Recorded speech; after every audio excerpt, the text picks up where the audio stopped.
Bismillahirrahmanirrahim. Assalamualaikum warahmatullahi wabarakatuh. Saya Anissa Diah, mahasiswi dari Universitas Pancasakti Bekasi, Fakultas Keguruan dan Ilmu Pendidikan, Program Studi PG PAUD. Di sini saya akan mempresentasikan mata kuliah penanganan anak berkebutuhan khusus dengan materi anak yang mempunyai gangguan autisme, dengan dosen pengampu Ibu Ari Widyastuti MPD. Presentasi ini dibuat untuk memenuhi tugas UAS semester ganjil tahun akademik 2020-2021. Nah, saya akan menjelaskan tentang cara penanganan anak autisme. Kita kenali dulu apa sih pengertian autisme itu. Autisme adalah gangguan perkembangan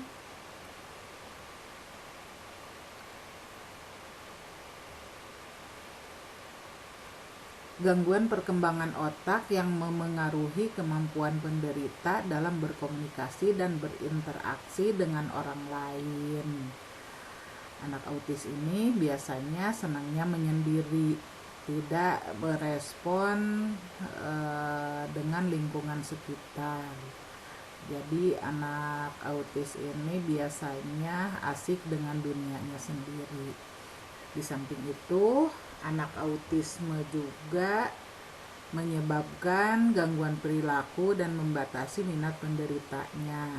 Misalnya ketika ada kemauan, anak autisme itu kadang-kadang tantrum atau kadang-kadang menyakiti dirinya sendiri dengan cara membenturkan kepala, menggigit tangannya atau apapun yang ada di badannya. Jika kita tidak memahami apa yang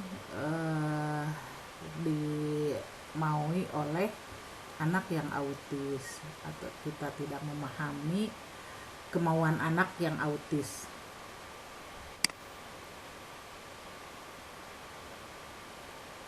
Sebelum kita memvonis tentang seseorang menderita autisme, kita harus mengenali dulu ciri-ciri anak autisme sejak dini.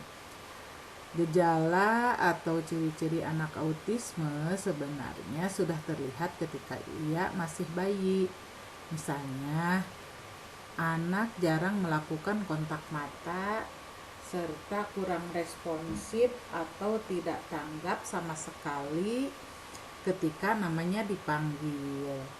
Ada kemungkinan anak ini dari lahir itu jarang diajak berkomunikasi oleh orang tuanya, atau juga bisa ketika dia dikandung tidak pernah diajak komunikasi oleh orang tuanya.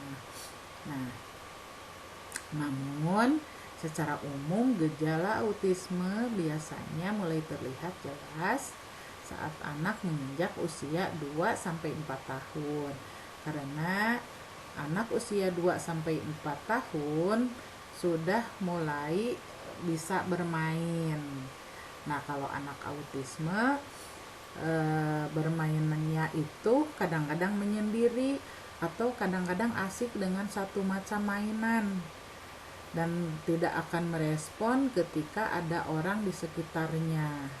Jadi tidak akan mempedulikan orang yang ada di sekitarnya. Bahkan ketika dipanggil namanya pun kadang-kadang anak tidak meresponnya.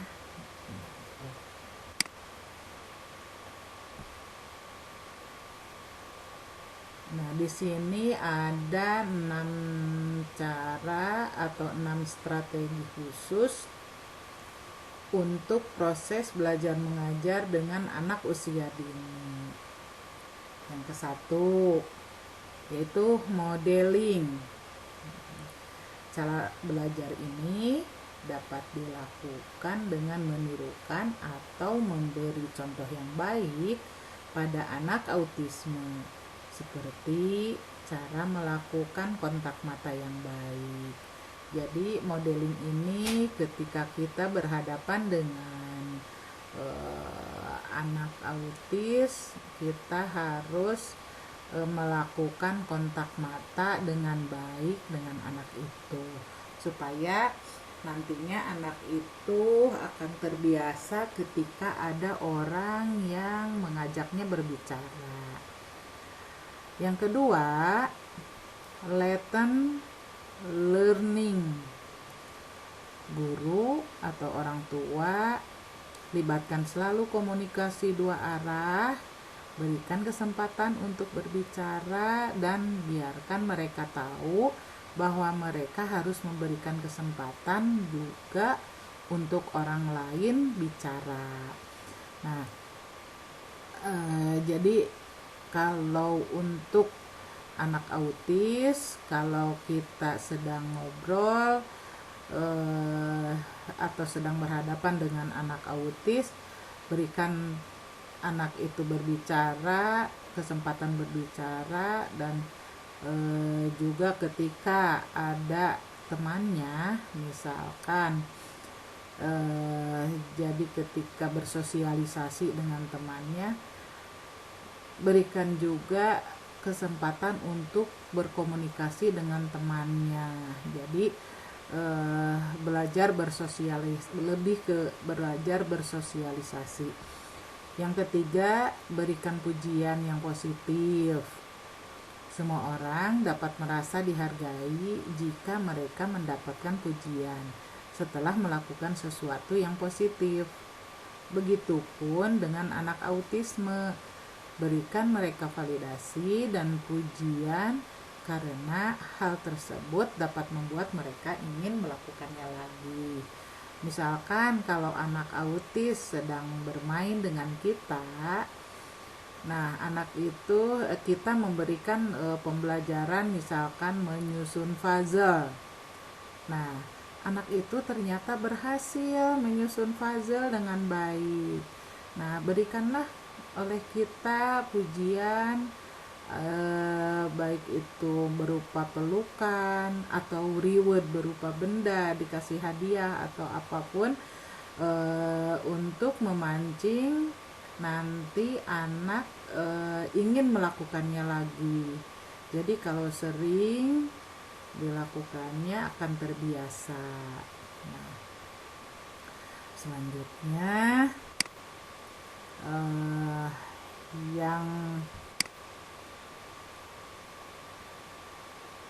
yang keempat yaitu membagi segala aktivitas dalam tahap ke tahap.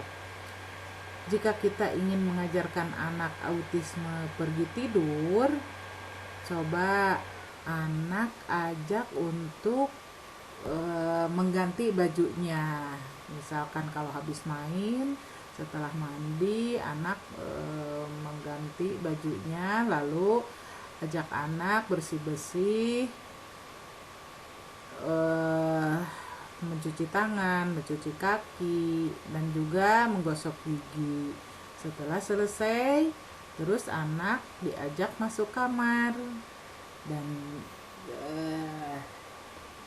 disuruh tidur.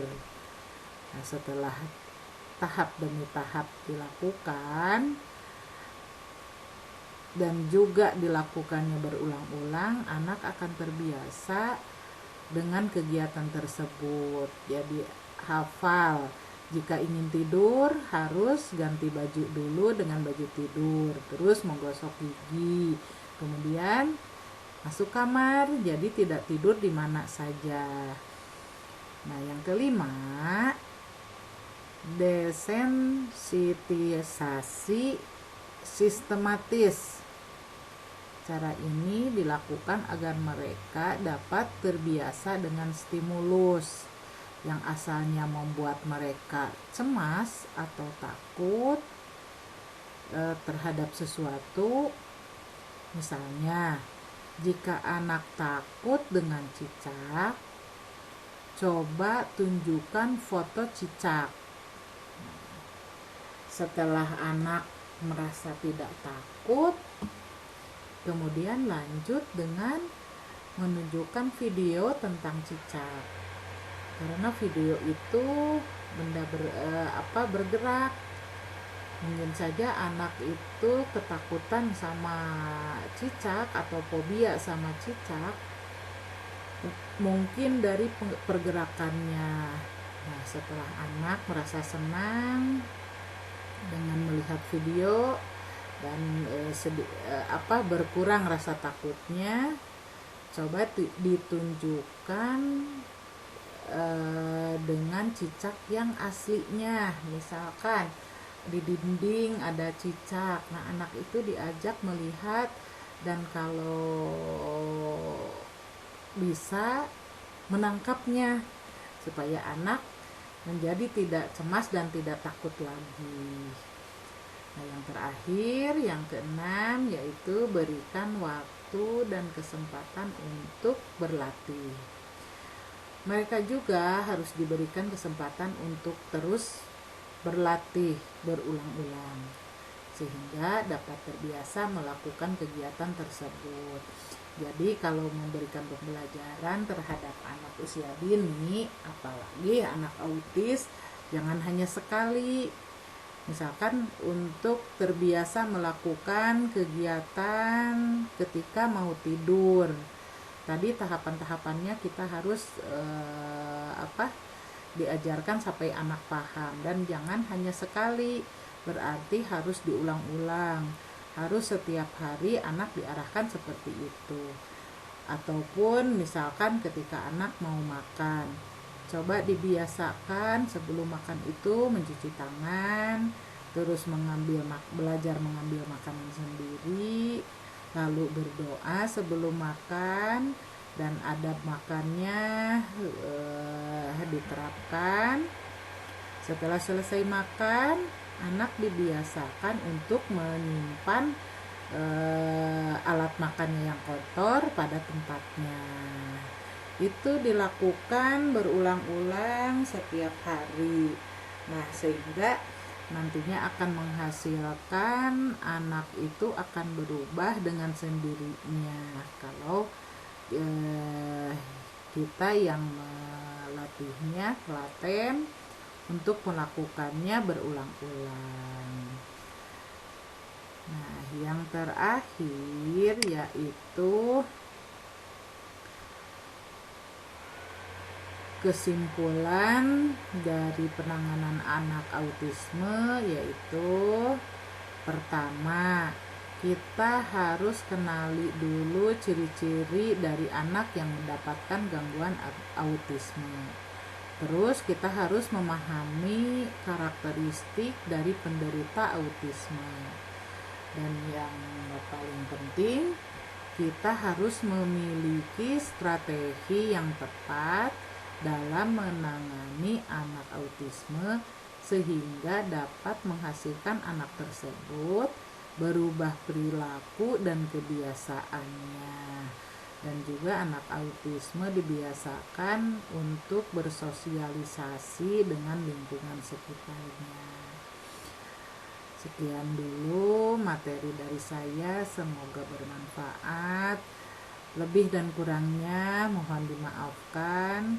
Kritik saran dari teman-teman untuk membangun yang lebih baik, terutama dari ibu dosen, mohon kritik dan sarannya supaya bisa menyajikan lagi presentasi yang lebih baik untuk kedepannya.